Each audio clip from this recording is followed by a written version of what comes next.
Brother Daniel. Hey, how you doing, man? Good, man. Thanks for joining me, man. I'm sure Yeah, absolutely. I'm sure you have a busy schedule, and so in the interest of time, I just want to jump right into it. Really excited about having you here to talk with me on the Prison to Promise podcast, man. Where what we try to do is highlight the stories of post-incarceration success with the aim of encouraging and inspiring other people who are coming out of prison or who have been out of prison for some time and are struggling to find their way. So once again, thanks, man, for your time and for your attention on this matter. Yeah, absolutely. It's a pleasure to be here, man. Thanks, man. So real quick, man, just jumping right into it. Can you tell the folks about the listeners about yourself? Perhaps who you are, where you're from, and perhaps how much time you did in prison. Yeah, absolutely. I grew up in New York, in upstate New York, in the Catskills. Grew up in a great family. Grew up doing some really great stuff, and just kind of turned down the wrong path when I turned 18. And I got in trouble for burglary charges, and went through fighting my case and all that. And when I got sentenced, I actually got sentenced to 16 years in prison. So right off the jump, here's I am 19 years old and getting 16 years in prison, and it was a hellish experience. I went to places like Sing Sing and some of the worst places you can imagine. And I'm one of the lucky few, right? I'm not sure what the exact percentage is. I'm one of the lucky few who my appeal was accepted and my sentence was actually overturned.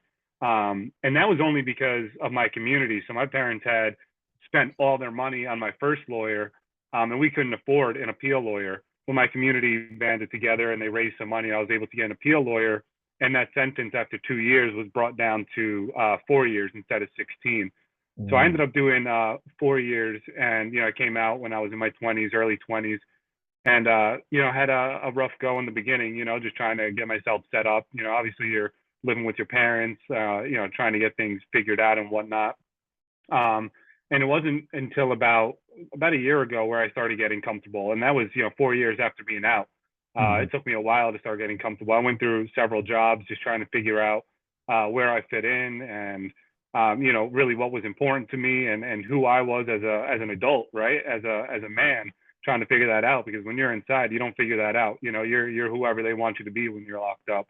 If you want to make it through without any issues. right. Finally figuring it out now. And actually, with ConConnect, I met my boy Andre Pear while I was inside, and Mhm. Andre and I were both on the work release program here in New York, and we were on similar paths. Right, heads down. Let's get this done. Let's get out of here. Let's make something of ourselves. And Yeah, about a year ago, Andre reached back out to me because we were finally able to communicate again since we were both off of parole.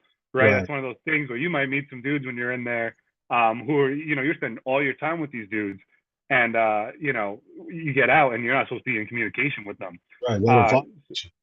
yeah, and for me, I wasn't trying to cause any issues. I was trying to skate through parole and just get off of it. And Yeah.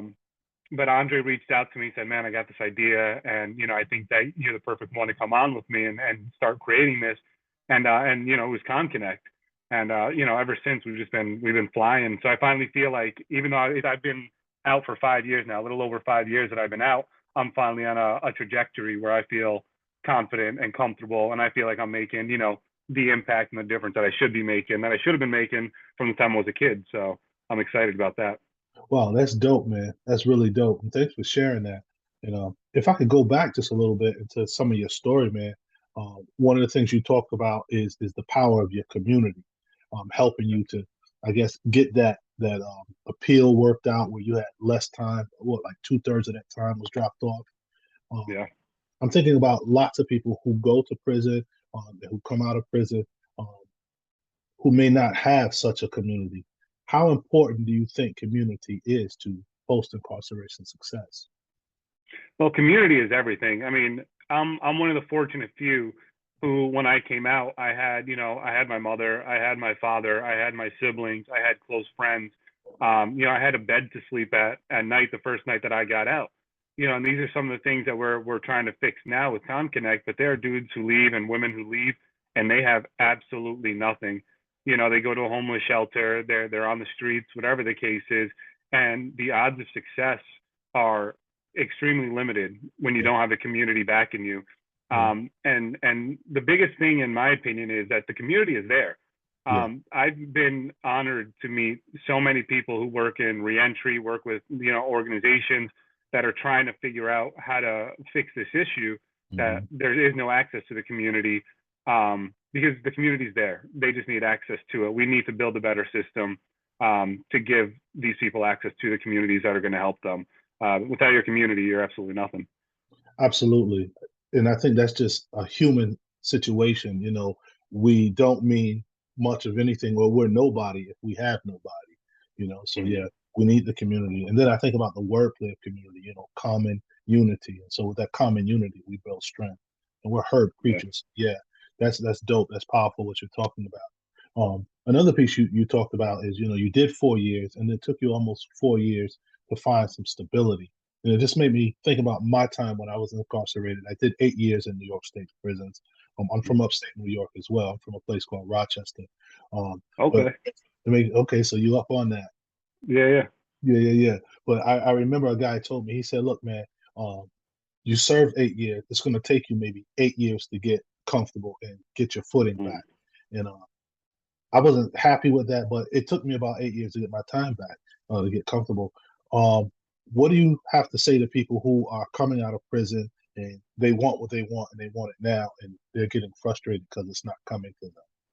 Yeah, absolutely. So the first thing I'll speak on is young men, right? Because I've obviously put a lot of thought into what it is to be a young man going into prison and coming out as Mhm. as an adult. You're supposed to be an adult, and there's a lot of research that surrounds when you go in. The mental age that you go in is the same mental age that you leave prison with, right? Mhm. So I went in when I was 19 years old. I might have come out at 23, but mentally I was still 18, 19 years old from when I got in trouble.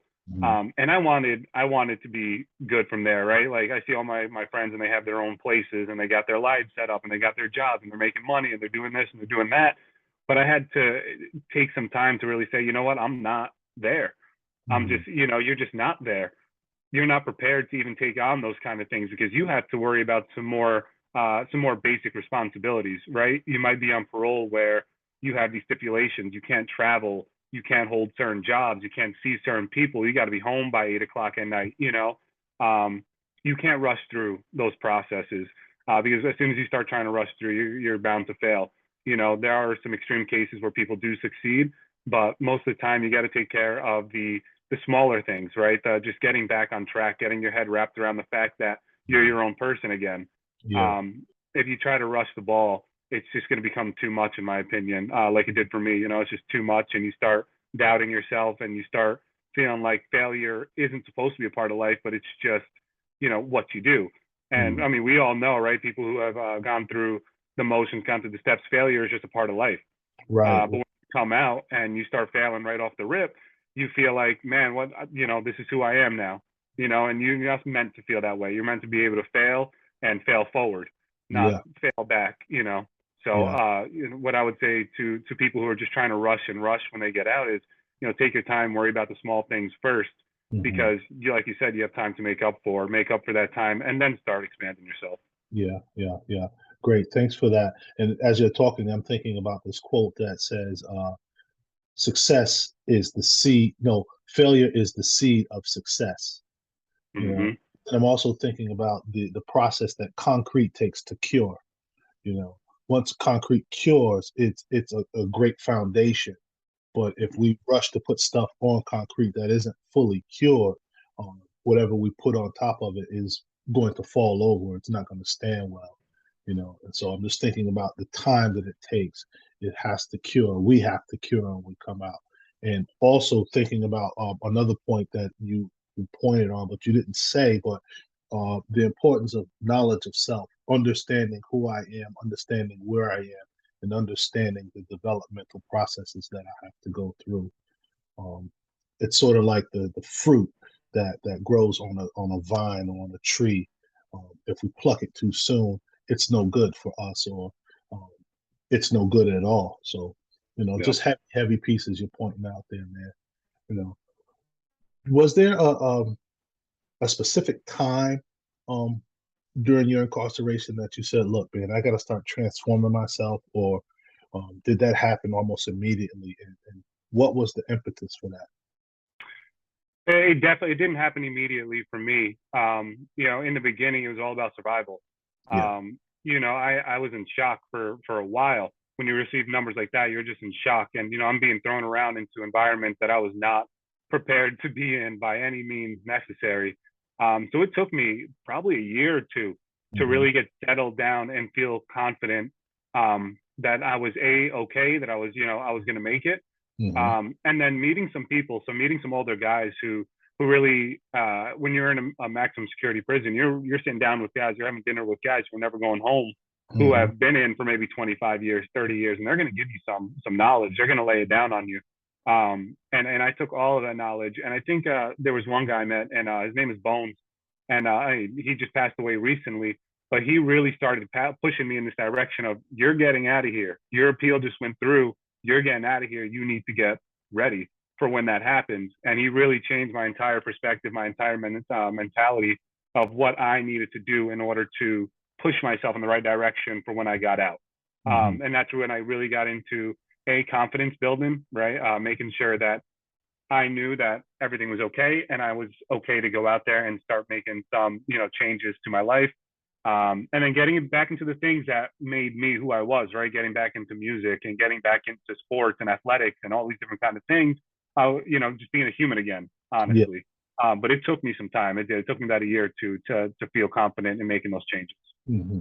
And I'm thinking, it probably was a struggle also to reclaim your humanity in such inhumane conditions, so just thinking about that as well.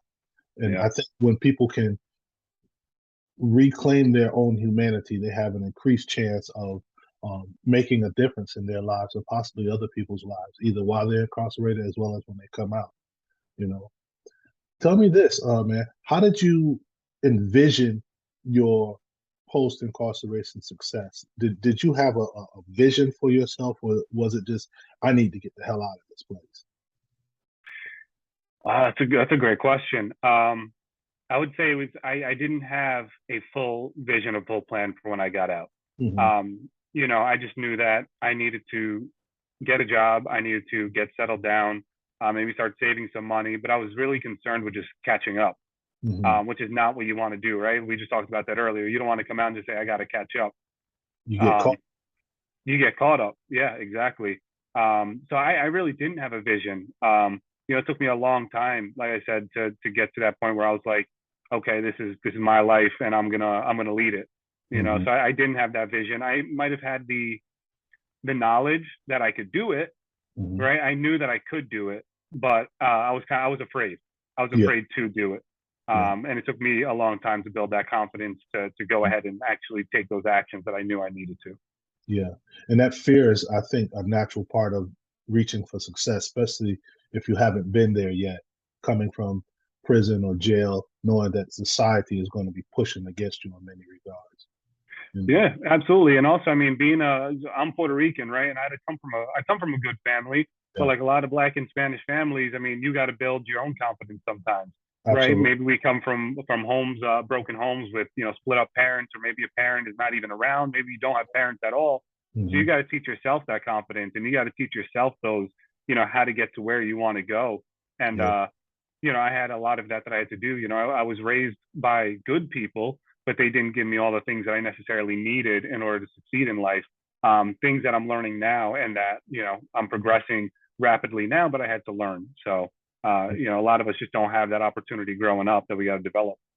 yeah, absolutely. And I think that's why discussions like these are important, because there's lots of brothers and sisters who are trying to develop these skills, but no one has given them to them. So people like you, people like me, people like your man, I forget his name at ConConnect, we start developing these things. So it's important, like your man Bones, and giving it back to those of us who are coming behind him, so that hopefully we can reduce recidivism, reduce incarceration, and increase the chances of success of our people, you know. Um, Absolutely. So, who were some of your supports, your main supports, when you got out of prison? I'm imagining that's like a rhetorical question because you already talked about your family and Yeah. your community. But can you talk about, who really pushed you or who really gave you some great supports? Yeah, I mean, my mother has always been that fire under my ass, right? She's always been that one who's pushing me forward and helping me get things done. I was blessed with one of the greatest people as a mother, and she's always been there to support me. And when I came out, she helped me do everything. Hmm. She held my hand through everything, held my hand like I was a little kid again and pushed me through, Hmm. and got me working. And I have a lot of siblings as well. So my family was really the core, right? My mom, my father, Hmm. my siblings, they were all there and they all did everything that I needed them to do. And, I know how blessed I am. I know how blessed I am to have them by my side. Then I got my boys, my boys who were with me through thick and thin. They're still around. I still love them. They're still here, and gave me the opportunities I needed to make sure that I felt safe when I came home. That I felt like bad things weren't going to happen again. Awesome, awesome. And I'm thinking, Boricua mamas, they don't take no mess. You know, No, if you're a man in their life, they demand the most out of you. You know, yeah, absolutely. yeah. Yep. So it definitely sounds blessed, man, for sure. So, talk a little bit, man, about what you're doing now. I know you mentioned ConConnect, but can you talk a little bit more about what you're doing there? I understand that you're one of the co-founders, and you're also the director of operations. But talk about what that means and what you guys' mission is at ConConnect. Yeah, absolutely. And I love it, right? I mean, I love what we're doing. So we started off trying to be the LinkedIn for the formerly incarcerated, a Mhm. place where, men and women like you and I can get on there and we can make our progressions. We can start building our networks. We can start building that community, start connecting with all of the resources that you need to succeed, workforce development and technology training and mental health services, everything you need, Mhm. and then connect you with employers that aren't just those basic jobs that people get when they come home, right? We want to create generational wealth. That's a big thing to us as well. Um, and it started off with that image of us being the LinkedIn for the formerly incarcerated, and we're growing to be something much, much more than that, right? We want to be the community that the formerly incarcerated people need, where you can come on and you can have your whole ecosystem right Yeah, there, right? yeah, Everything that you need access to is going to be on ConConnect. Whether you need healthcare, whether you need transportation, housing, like I said, that workforce development, and then we also want to train people who are not justice impacted on how to deal with justice impacted. So we sure. want to get into the companies, we want to get into those businesses and say, hey, you don't have a fair chance hiring, policy. Let's start working on that. Let's start educating you on what that looks like and what it actually means to work with, formerly incarcerated people or justice impacted people, because that's the biggest part of the issue. One of the big parts is just trying to educate people on this is a population that is worth trusting, that is worth tapping into. And even though you don't know how to yet, we'll teach you, we'll help you so that we Right, can create those opportunities for our people. right. And that's our mission, right? Recidivism rates are ridiculously high. And it's just because the system that we have in place right now does not work. It's ineffective.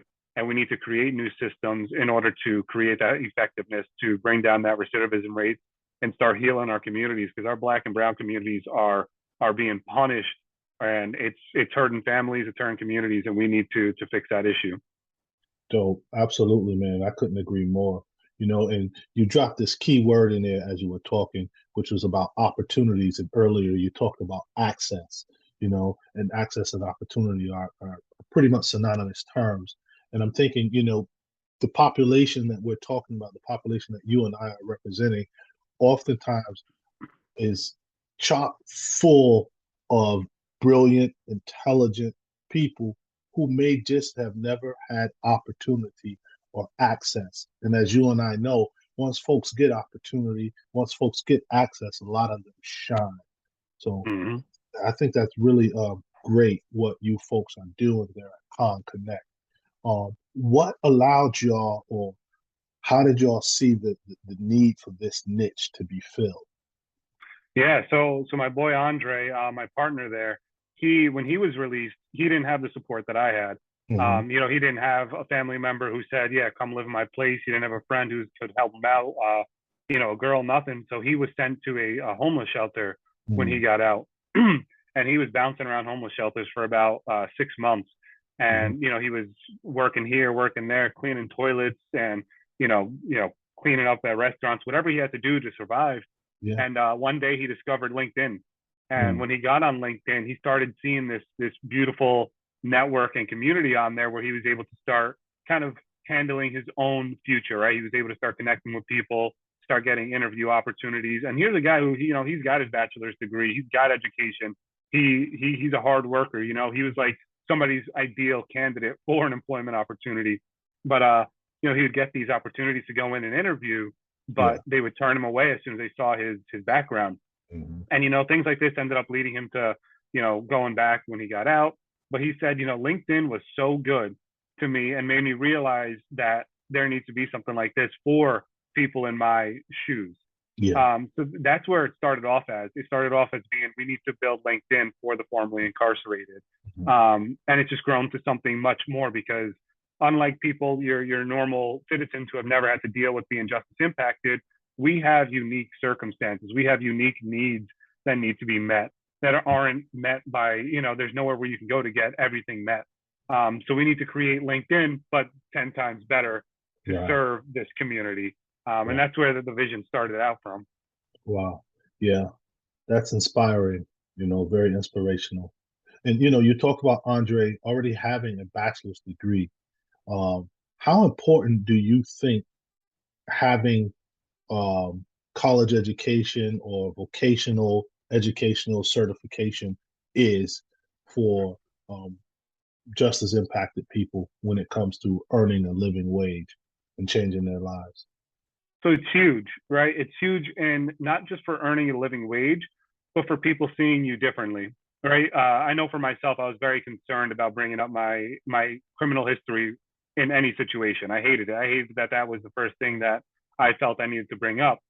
As soon as you start coming out, I highly recommend do anything. It doesn't have to be anything intensive. It doesn't have to be anything expensive. If you go out and you just show that, hey, I'm invested in myself and working on myself and building something bigger, when you go into those employers and you go into those opportunities that are going to come your way, they're going to see, oh, this guy, he got out, but look at all these things that he's done since he came out. He obviously is invested in himself and invested in, doing something different and wants to just be your average citizen. This person that comes out and just wants to work and support their family, support their communities. And then statistics don't lie, right? When you look at statistics, the more education a person gets, the lower the rate of recidivism goes down. To where somebody with a master's degree or PhD degree, recidivism is almost at zero. Hmm.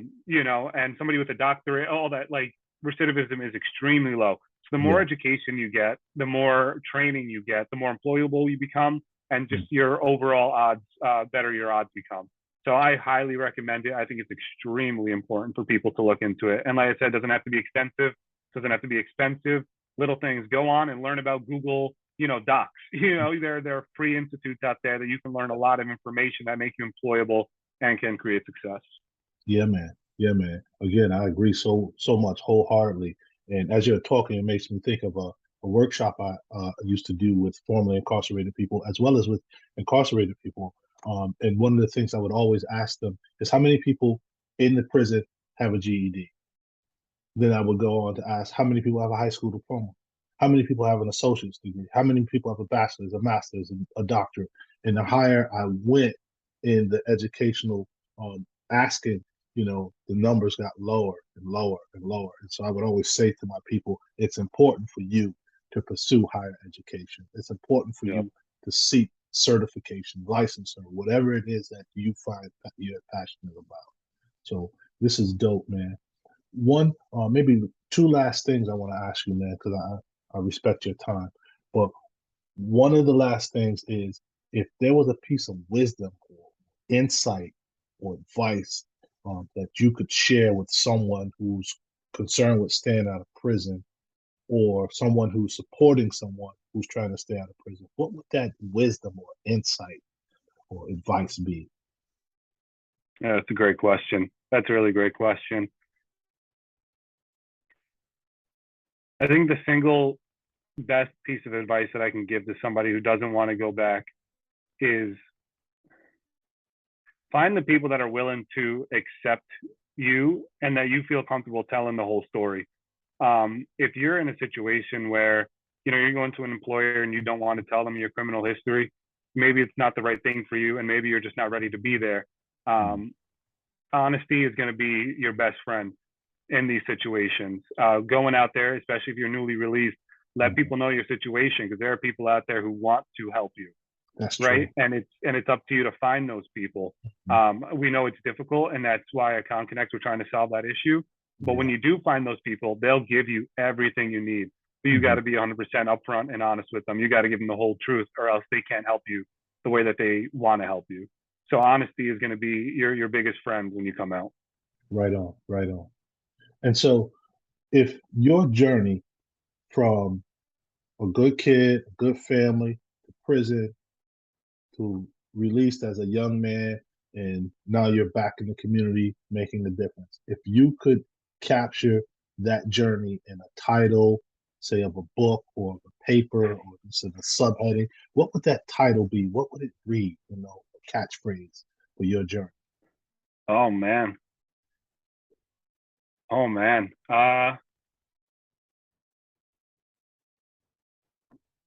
Damn. That's a good one. That's a good one. I got to think about that one. Yeah,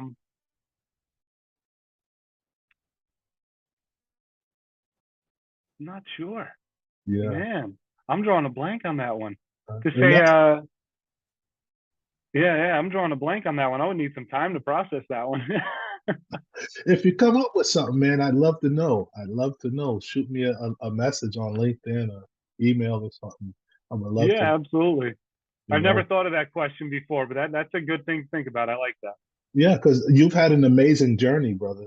And you have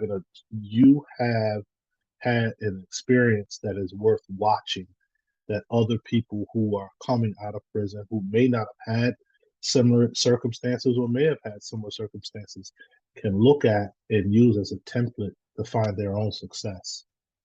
Mm. you know and so Yeah, absolutely. it's worth highlighting, not just as the co-founder and director of operations at ConConnect, which is a great thing and it's to be applauded, but also just to humanize you, because lots of folks are not going to see themselves as being a director or, a leader. But by learning your story, they can see themselves and say, if Brother Daniel did it, hell, I could do it. Mm. And so, Yep. yeah, I appreciate that. I'm gonna put some thought into that.